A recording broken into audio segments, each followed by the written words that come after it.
Pie? 7:36. Okay. Hi, everyone. We're just preparing to do our live stream right now, waiting for this to load. And we have some video clips and things to play. And I think I want to get this started out by saying hello to everybody. Happy Valentine's Day. I didn't announce that I was going to be doing this live stream, but we're doing this live stream. So I want to wish everybody happy Valentine's Day. I want to get this report done pretty quickly. Hello, hola, King's Hacienda. How are you doing? How are you? Thanks for joining me tonight. I'm going to get started. So let me get this moving along and make sure that actually I'm recording this. Yeah, I am. No, I'm not recording this, am I? Let me get this recorded. Yeah, there we go. Okay, now we're cooking. Here we go. Hi, everybody, and thanks. Hello, King's Hacienda. Thanks. Hello. Thanks for joining me. Welcome, everyone. This is the GoldFish Report. I'm your host, Louisa, and I should actually change that to researcher because I'm really a researcher, a reporter. This is GoldFish Report number 442. Hello from British Columbia. Thank you, Michelle. I appreciate that. How are you? Happy Valentine's Day. Let me just type that in here real quick. Nope, I didn't get that. What did I do? What on earth did I just do to my meeting room? Thought I just lost it. It doesn't still set this up. Hold on a second, guys. I'm trying to get this.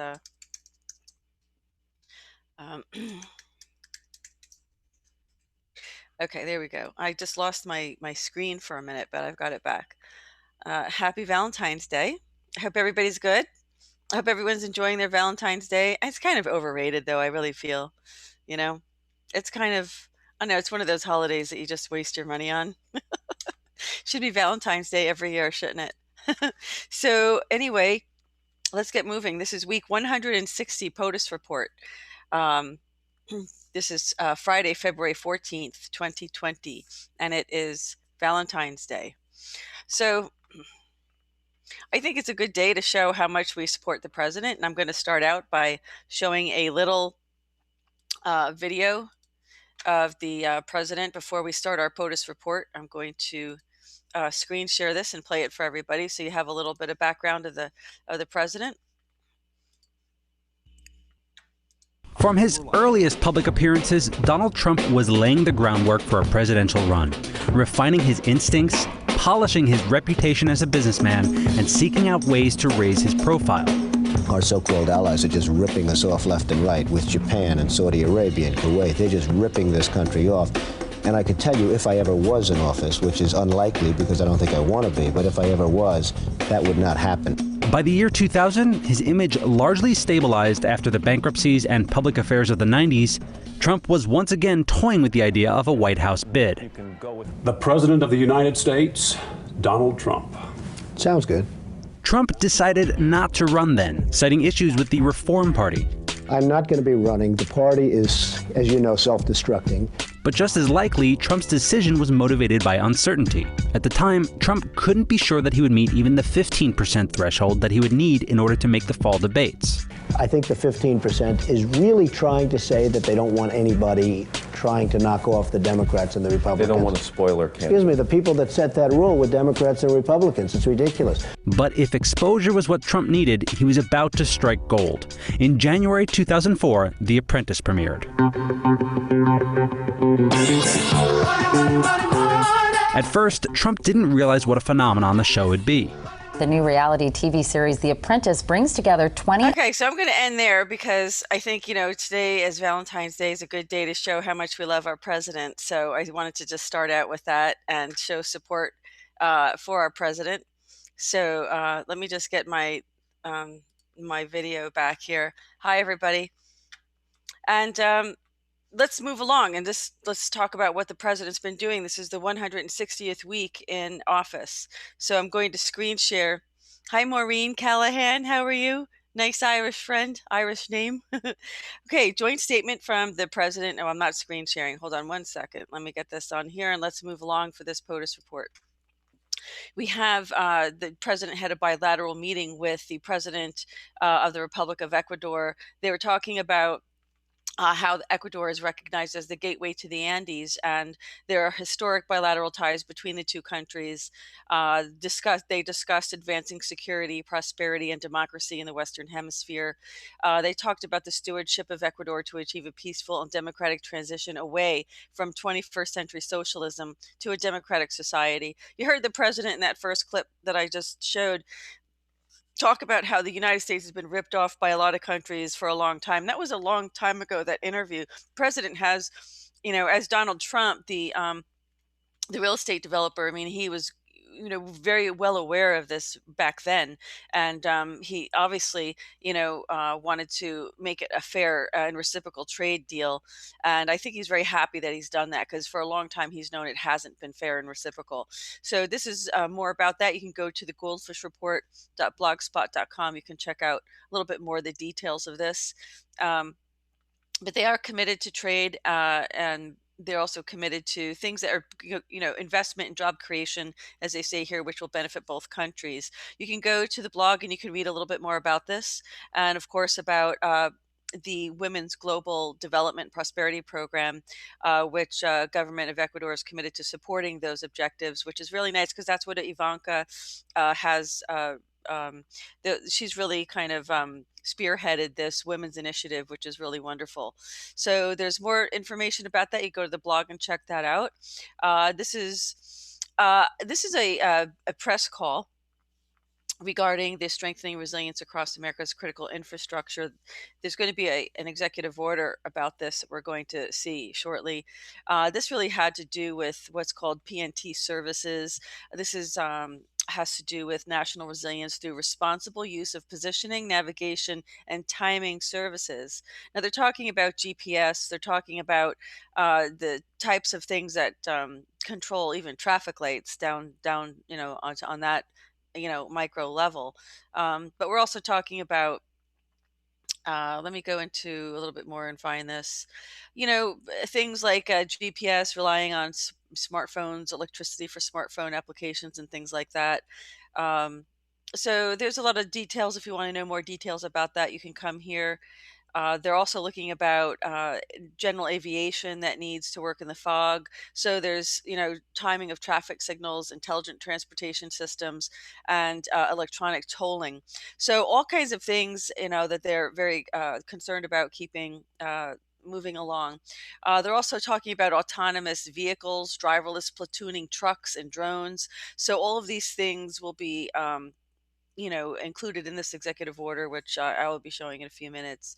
So in support of the executive order that we're talking about for the responsible use of PNT, the U.S. National Institute of Standards and Technology, or NIST, which is a non-regulatory agency within the U.S. Department of Commerce, will work in a public-private partnership to develop some of the foundational PNT cybersecurity profiles that will be designed to help organizations meet the objectives in the executive orders. You can come here to the blog and take a look at this. This also has to do with new commercial fiber optic cables that need to be laid down and things like that. So come take a look at, there's more details about this. There's a lot to talk about, so I want to keep this short. It's a little hard for me to do that, so I'm going to keep moving along. Here we have more judicial nominees and a United States Marshal nominee. We have this is for mostly New York, this particular one. So these are people to serve on the U.S. district courts in New York. So we have a couple of names here. You can come take a look. We also have one person in Tennessee nominated for U.S. Marshal District for the Western District of Tennessee. Okay, how Ivanka Trump and the Women's Global Development Program, I think that's what it's called, Prosperity Initiative is what it's called, help 12 million women in 1 year. So what I'm going to do is I'm going to screen share a video real quick. I'm going to take this off and I'm going to screen share what Ivanka has to say about this real quick, because I don't think she really gets enough airtime, and I wanted to support what she's doing. Last February, the president signed a national security presidential memorandum to officially launch WGDP. WGDP is the first ever all-of-government coordinated approach to women's economic empowerment across the agencies. This NSPM also established an ambitious goal of reaching 50 million women across the developing world by 2025. Today, we will release the first annual WGDP report in front of everyone today, detailing our impact. And I am beyond excited to be able to announce that we have reached over 12 million women in the last year alone. Last February. Well, I'd like to see some of that in the United States. I will be looking into that a little bit more myself because I am very curious about what is the program entails completely. Let me go back. Hello, everybody. Hey, happy Valentine's Day. Hi, William. Not into politics, but stop by to say hi. Hi. Thank you, William. That's so sweet. And hi, Adam. Yeah, you can use some of those hearts. We all could use some hearts, can't we? I appreciate you guys being here. Thanks for stopping by. Let me keep moving along so we can make this a short date night. It's our Friday night POTUS date night, folks. This is the GoldFish Report. So let's keep moving along and talk about this a little bit more. So that's really good news regarding this women's initiative. And I probably will look into this and do a separate report just on that alone because I'm very curious about it. So here we also have Lindsey Graham was also joining her in a bipartisan charge to do, to support her with all of this. So that's really great. Once again, the President Trump puts veterans first. This was also big. This was an executive order as well. President took a major step yesterday to support veterans and military spouses by signing the Supporting Veterans in STEM Careers Act. This has been long in the making, the president has said, and I think that I have a short clip on that. In fact, I'll just click. Yeah, I actually had it on my Twitter. So let's hear what the president has to say. Hold on a second. So I did have that queued up, but just in case it didn't screen share, I'm going to screen share it again. And this is what the president has to say about this. this has been long in the making. They've wanted to do this for a long time. The bill directs the National Science Foundation to work with other federal agencies to expand veteran eligibility for STEM-related programs and encourages veteran participation in these critical fields. Incredible work, and it's so good for our veterans. Our veterans are doing so well because of what we just spoke of with Jerry, with choice. It's amazing. And the other thing, Jerry, we can talk about is accountability. I guess if you were going to say maybe rate them, choice is probably number one, but accountability is something nobody thought it was possible to do that. And now if people don't take care of our veterans, they can be dismissed, they can be terminated. So this has been excellent news. And so this is what the president has been talking about for quite some time regarding supporting the veterans and making sure veterans.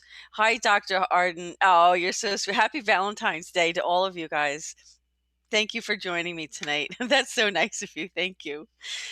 Let's move along so I can get some more of this, get some more of the POTUS report out tonight. Here we go. Actually, I have to turn that off. Hold on a second.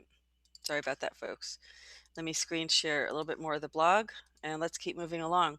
So this bill directs National Science Foundation to work with other federal agencies to expand veteran eligibility for STEM-related programs and encourages veteran participation in these critical fields. This talks about VA accountability. Over 8,000 underperforming staffers have been replaced by workers who will treat our veterans better. That's what we need to hear. Before President Trump, there was no strong mechanism to punish bad employees and reward good ones.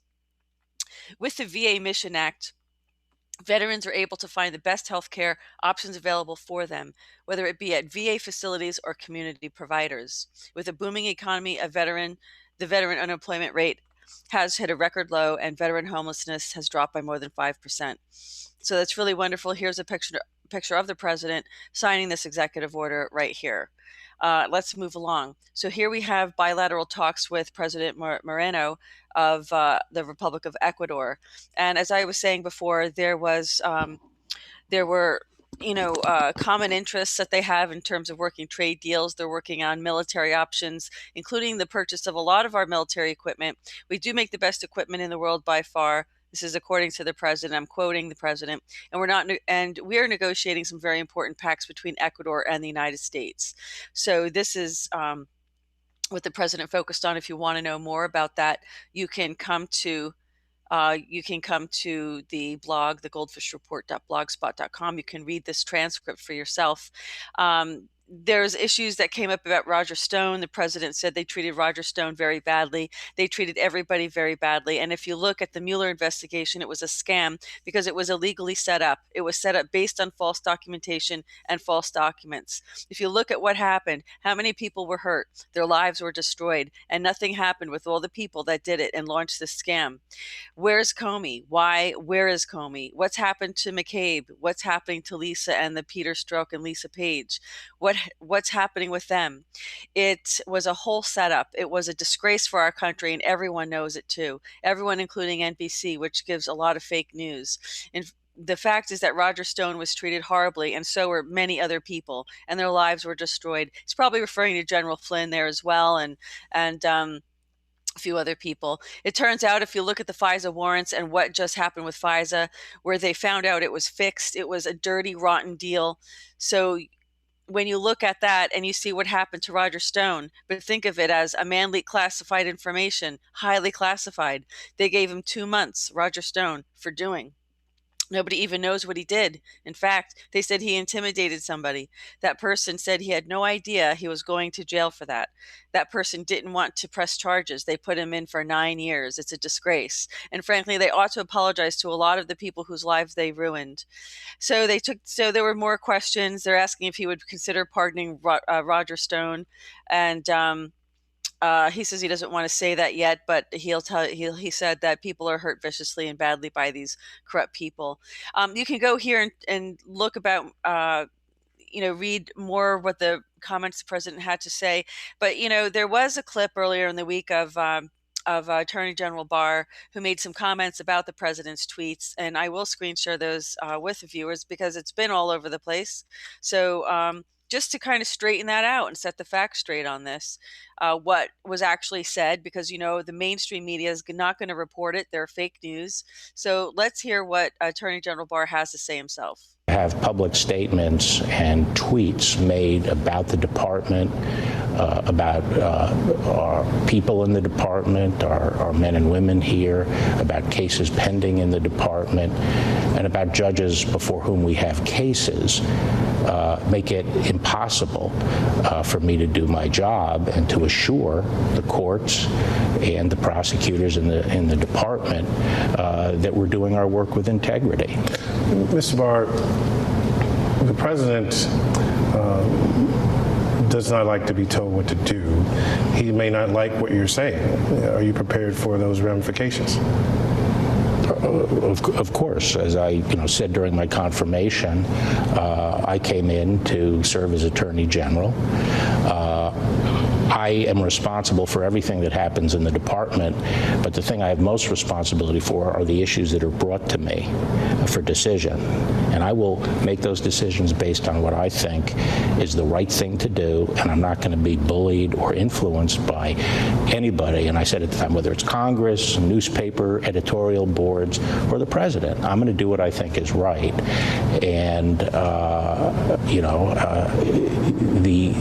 I think I cannot do my job here at the department with a constant background commentary that undercuts me. Pierre, an awful. Okay, so that is what was said, and that was pretty strong. I mean, that was pretty. I think that the Attorney General is talking about the president's tweets regarding how unfair he felt. Hello, everybody. What does Ecuador need weapons for? That's a good question. Yeah, so clearly, the president expressed an opinion that he felt it was unfair. I don't really know how that's undercutting anything, but I do think that the president is well insulated, and I think Attorney General Barr is as well. I think that there might be some, should I say, role playing going on here. So, and it really not something I think we should take out of context or make into a bigger deal than it actually is. So, yeah, it's a good question. Why do they need, weapons? Well, why does anybody need weapons? We're just not there yet. It's better to have them, you know, and not use them than need them and not have them. So, I think we still need to have, be able to defend ourselves. I think other countries still need to be able to defend themselves from some kind of imperialistic or fascist takeover. So I don't really have an issue with that, but I do understand I do understand people's concern. So we've got a long list here. Let me get through this because I want to make this short. You know, it's a little hard to do that because the president works a lot. He accomplishes a lot. It's really hard to do this in 30 minutes or less. There's very seldom times I can actually get it done in under half an hour, but I'm going to try. 15 nominations and 2 withdrawals sent to the Senate. So what we have here is this is mostly this is a whole bunch of different things: Bureau of Alcohol, Tobacco, Firearms. We have, appointments to different committees and organizations like Federal Labor Relations Authority, National Council on the Humanities. So we have a new, a new appointment to that term, to that agency, Federal Energy Regulation Commission, Board of Trustees of Federal Supply of Medical Insurance Trust Fund. A board of trustees in the government just signifies it's a corporation to me. So we have to just be aware of that. Again, board of trustees of the Federal Old Age and Survivors Insurance Trust Fund and Federal Disability Insurance Trust Fund. Yeah, I guess these are people who are, organizing, long-term retirement accounts and things like that. Federal Hospitals Insurance Trust Fund, you see that, all of those things, Board of Trustees. Yeah, I wasn't aware that the president would do those, but I guess he has to do those. Harry S. Truman Scholarship Foundation. And then we have judges now. We have a judge for Northern District of Illinois. We have Inspector General, Office of Personnel Management in D.C., and we have some other ones. So come and take a look at all of these. Tennessee, Virginia.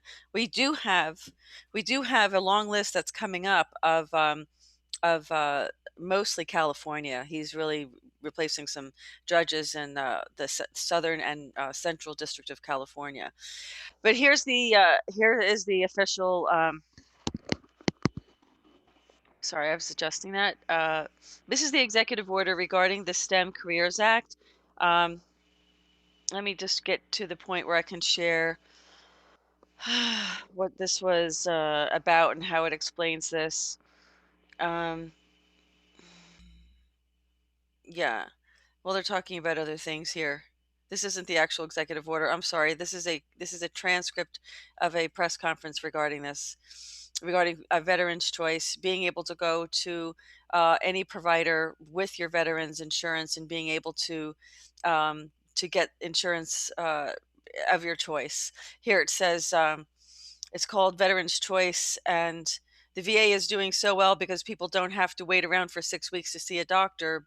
They go out, they get a doctor, we pay the bill, and it works out incredibly well. It's been a tremendous success. So that's good to know. I think our veterans deserve that at the very least.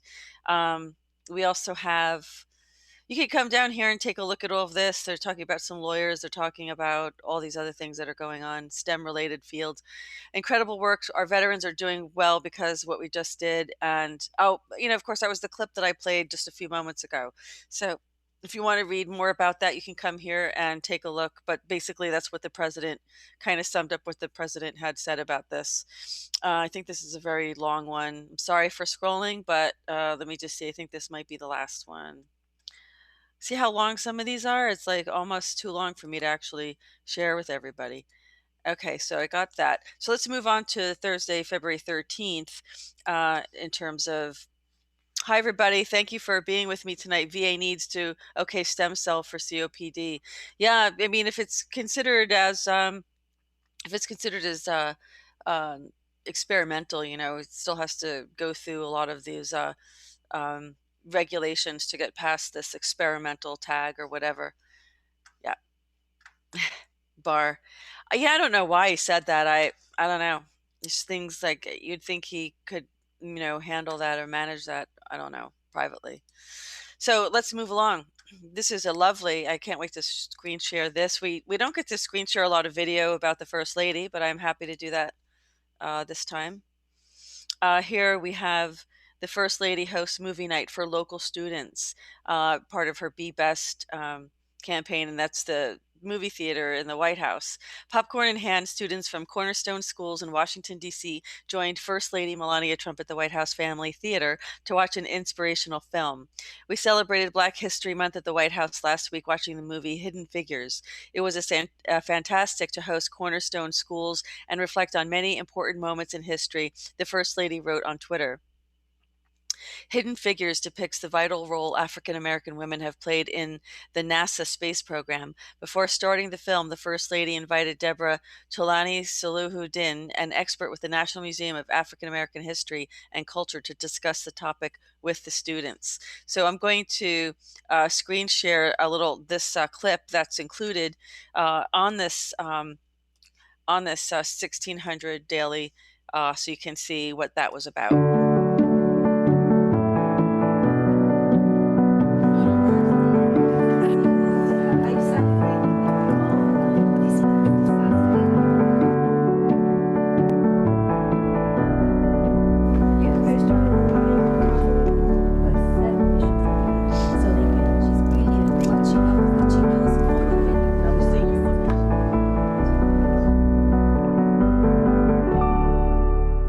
Well, that was very lovely. So that was just a short little clip of what was going on at the White House there with the First Lady. So that's really nice. And of course, her Be Best campaign in the background there.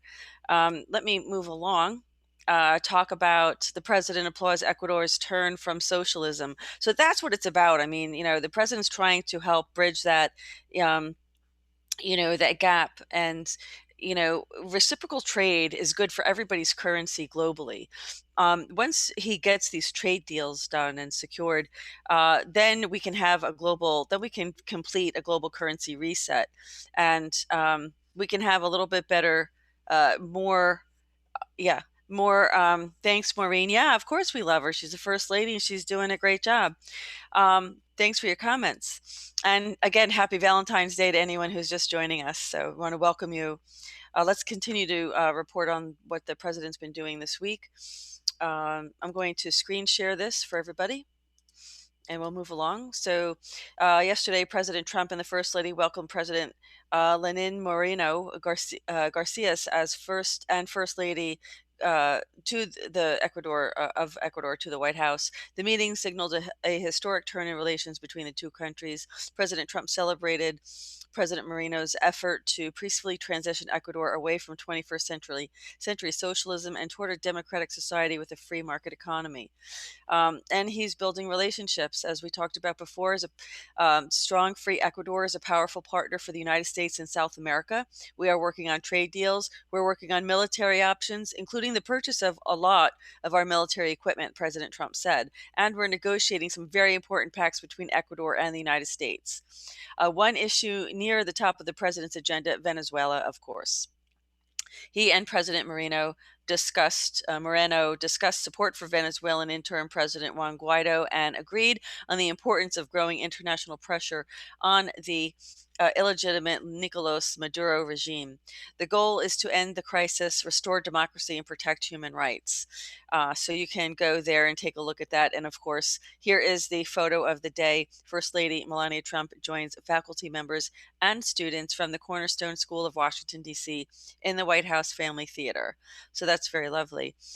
Here we have a continuation of national emergency with respect to the southern border of the United States. And as you know, this is published in the Federal Register, which you can also look at there. You can also find there. The president also needs to send Congress a letter, and that's what this is. It has to accompany the executive order. So this is basically addressing Congress and stating that the president still feels that there is a national emergency at our border, and here he says that the ongoing border security and humanitarian crisis at the southern border of the United States continues to threaten our national security, including the security of the American people. The executive branch has taken steps to address the crisis, but further action is needed to address the humanitarian crisis and to control unlawful migration and the flow of narcotics and criminals across the southern border. And and for this reason, he has determined it's necessary to continue the national emergency declaration. So there you have it. Let's move along. Here is the executive order. This is the notice. Continuation of the national emergency with respect to the southern border of the United States, and it's right here. You can come to the goldfishreport.blogspot.com and you can read this in its entirety, or you can go to the Federal Register and you can read it there as well.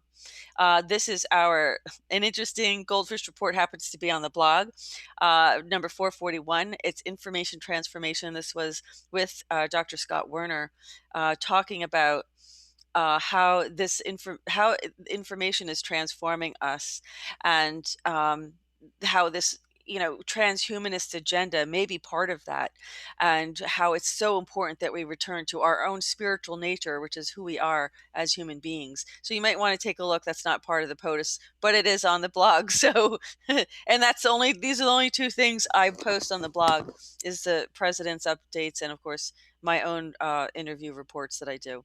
Okay, also we have the president announcing his intent to nominate and appoint individuals to key administration posts. Here we have one for Mr. Menendez. I think that's how you pronounce it, of Virginia, as the Deputy Secretary of Energy. We have Catherine Camille Henderson of Tennessee for the rank of ambassador during her 10-year service, Chief Protocols, Department of State. William Jordan Gillis of Georgia to be Assistant Secretary of Defense. Catherine Wilbarger of California to be Deputy Undersecretary of Defense for Intelligence and Security.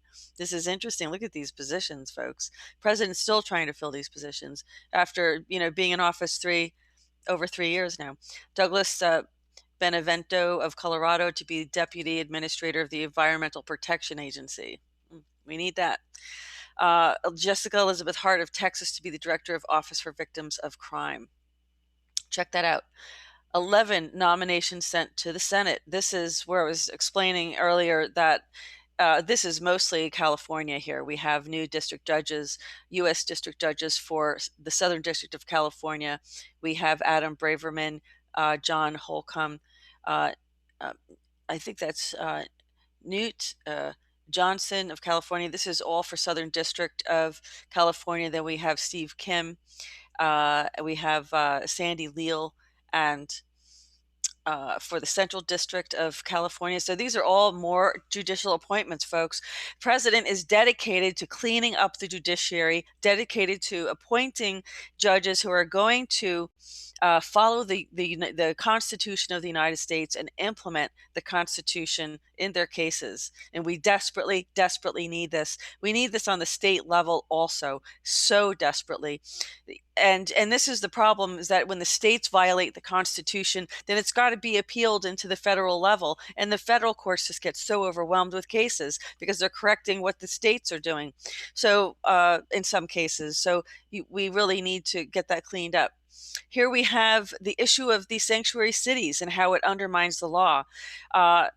This is a West Wing Reads, as you can see. On January 6th, 2020, 92-year-old Maria Fuentes was raped and murdered by Riaz Khan, a 21-year-old illegal immigrant in New York City. But this tragedy was entirely preventable. Scott Brady, a U.S. attorney in Pennsylvania, writes in the Pittsburgh Tribune Review. In fact, Khan should have been in custody at the time because 6 weeks earlier, Khan was jailed and arrested for domestic violence charges. Because he was in the country illegally, U.S. Immigration and Customs Enforcement filed a detainer that requested that the jail give ICE prior notice and the opportunity to detain Khan before the jail released him. Rather than honoring this request, New York officials released Khan. Had they honored the detainer, Ms. Fuentes might still be alive today. So there's more. You can click on that link. You can read more about it. We have, they're talking again about the Women's Global Initiative, and what do we have? Oh, the president will be going to India very soon, a 2-day visit on February 24th to meet with Prime Minister Modi. So that's going to be, we're going to see what they're going to talk about, what kind of trade deals they're going to make, what kind of partnership we're going to have with India. It'll be interesting, and what they will have with us. We did hear of an anti-Trump activist intentionally drove his van into a Republican voter registration tent in Florida this weekend, nearly killing half a dozen GOP volunteers. Yet amazingly, Politico did not touch the story of this near-fatal politically motivated attack on Republicans until the state GOP promised to retaliate at the polls. I do have, I'm going to screen share this. I just wanted to come by and say hello to everybody. Hi, everybody. Thanks for coming by. Happy Valentine's Day for everybody, to everybody. And I do want to screen share. It's a little disturbing watching these, because people just lose it. They just completely lose their. This isn't the one where they drove the car into the people, but this is a similar situation where they were attacking a Trump registration booth. I think that's what it was. I'm gonna show it. Folks, I don't know what we're gonna do with these people. Yeah, buddy. I think this guy's trying to assault me.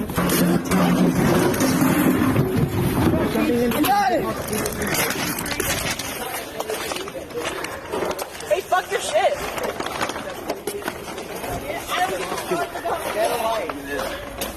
Get a life, honestly. You get a life. You get a life.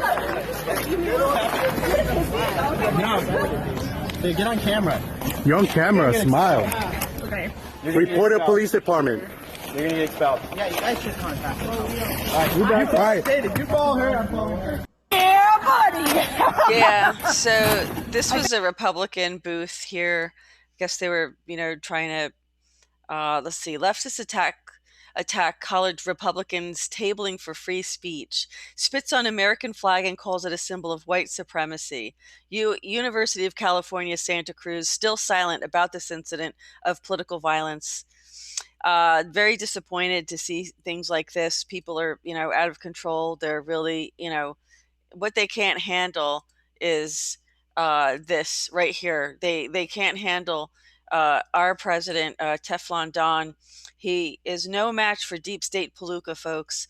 Or Deep State Palooka is no match for Teflon Don. He clearly keeps winning, regardless. And all of us do. When the president wins, we win.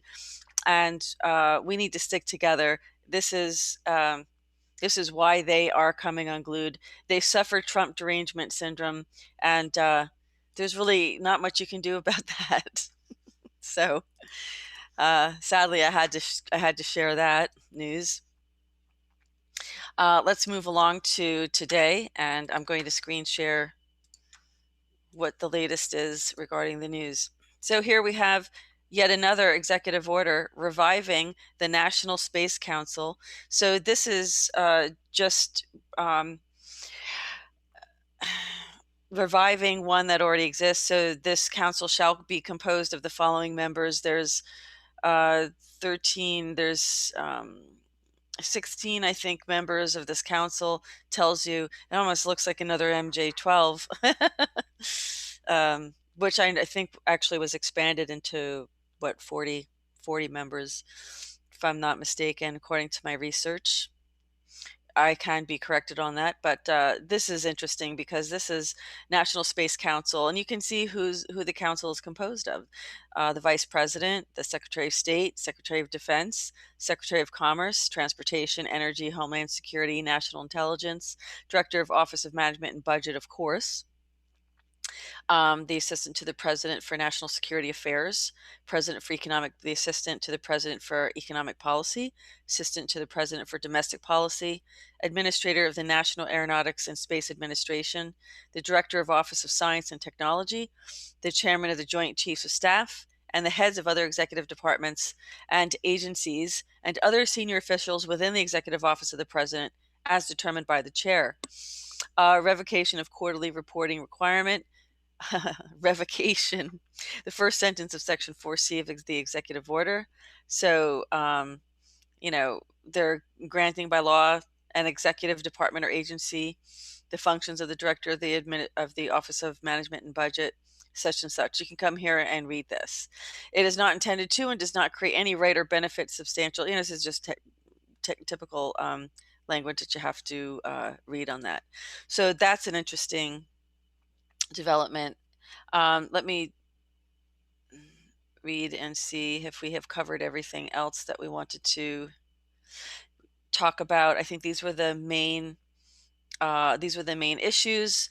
I also wanted to screen share. Hi, everybody. Looks like a woman. Man, yeah, it was terrible what they were doing.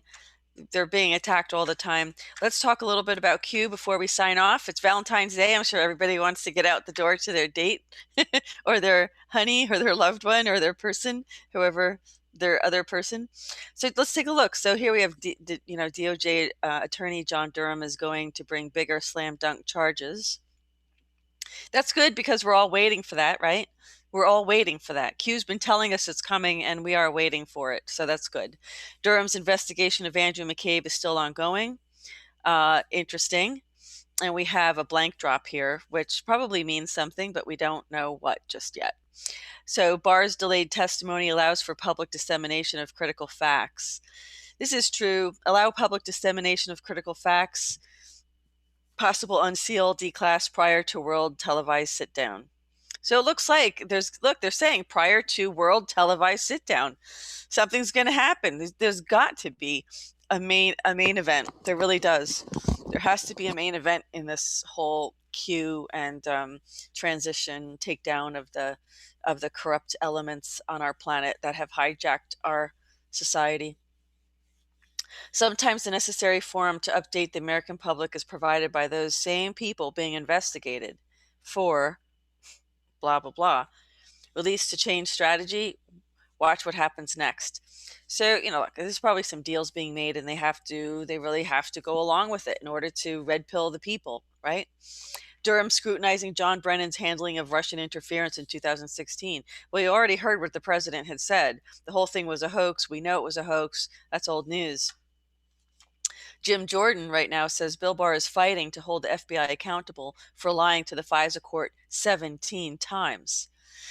And that's really sad. It's sad to see that we don't have oversight or accountability until after the fact, after the damage is done. There's no way to have a check and balance during the process of these cases. The FISA court, is essentially unregulated. There's no jurors. There's no one who sits on there to oversee it, right? It's not good. We really need to have that accountability. We have Q posting about Chuck Schumer. Panic in DC. We know there's panic in DC. It's been going on. The Great Awakening here, as Q's talking about what happens when 90% of the media is controlled and owned by 6 corporations. That means a whole lot of keeping people in the dark and pushing an agenda. They're continuing to censor the GoldFish Report. We're not allowed to post to our groups in Facebook until April 26th. They gave us no reason for that. There's really no reason for it at all. They're doing everything that they can. Just go here, check this out. Look at this is a very long post here. Divided by sex, divided by political affiliation, divided by class. They want you divided by religion and everything else. They need to control the narrative that gives them power. Of course it does. If you can control what people, think, and what access they have to information, then you can control everything about them, which is what they have done. This represents a clear and present danger to the constitutional republic of the United States of America. I completely agree. The lines have been drawn, patriots and traitors. We know this. We know we've just been waiting. We know that there's things going on. And I think that after the next election, I think once the president's reelected, there's going to be a lot of really, really wonderful things. And I do get that from some inside sources who I will remain protected. So it just looks like justice is coming. Look at this. Hunters become the hunted. Q has said this before. And falling into traps, of course. So half the people involved, according to Senator Lindsey Graham, half the people involved in the Russia investigation are going to jail. So we hope so. Good. We've been waiting for this. I mean, this isn't news to us. What is this? New Jersey corrections officer charged with receipt of child pornography. Yeah, that was in the news as well. You know, folks, it's so prolific everywhere. It's very prolific, and it's very sad. Q is, just kind of, telling us that things are coming, they're unfolding. The Great Awakening is here. Back channels are important. Get ready, because, more. Look at how long that post is. It's very long. Ask yourself, why are there coordinated attacks on both 8con and Q? If it was nothing, folks, if it really was nothing, they wouldn't be attacking them. Everyone in the mainstream media has put out press releases attacking QAnon. If it was really nothing, they wouldn't be attacking, which you all know, right? So let's thank Q for what they're doing over there, and keeping us up to date. I'm going to just check in with our live chat over here. Exactly. It's sick. It's very sick. And I really can't wait. Thank you. Thank you, guys. Yeah, thumbs up would be great. If you like the program, please give us a thumbs up. I'm going to end this report now. I want to thank you all for joining me. Let's see. Tomorrow night, we are going to be on Ascension Radio at 8 p.m. from 8 to 10 p.m. So I'm not quite sure if we're doing a portion of a live, or like the first hour may be an archived report on Ascension Radio, and the second hour may be a live, something special for Valentine's weekend. I think just something that we don't normally do, something that we have a little fun with. But we'll see. We'll see about that. So thank you, everybody, for joining me. I really appreciate you being with us, and have a great weekend. And we'll be back on Monday also we're going to do it an hour early Monday with the FETs, of course, the political theater. We're going to be doing that, I think, at 10 o'clock instead of 11 o'clock. So we hope you all have a great weekend, and watch out. We can't really announce our live streams most of the time in advance. It doesn't work out, but you have a general idea of when we do our report. So hi, Barbara. Happy Valentine's Day, dear. Susan, thank you so much. Veronica, happy Valentine's Day to everybody. And Shore Angler, I appreciate Shore Angler. I like that. Oh, Adam, I'm just glad that you're here. It's okay. We do appreciate, you viewing and sticking with us. I want to just tell all of our viewers, especially our Patreons, how much we appreciate your support. All those who donate on PayPal, we can't do it without you. For those who also donate super chats during our live streams, we just thank you very much. We cannot do this without you. This is a lot of work and time and operation. We do want to go back to the White House. We just don't have the funding for that yet, and we do hope to have the funding for that. Soon. We have to work all of that out. We need to get that going. But I've had a lot of personal changes in my life lately, and it's been really a challenge for me. So I'm doing everything I can to keep all this going. But there's definitely challenges, and I don't share them with everybody, but maybe one day we'll know more about that. But everybody has challenges in their life, and we're just doing what we can to get over them. So, and to keep moving forward, and that's what we're doing, moving forward. So everybody have a great weekend. Thanks for joining me. Love you guys. Oh, thank you. That's so sweet of you, Susan. I appreciate you guys too.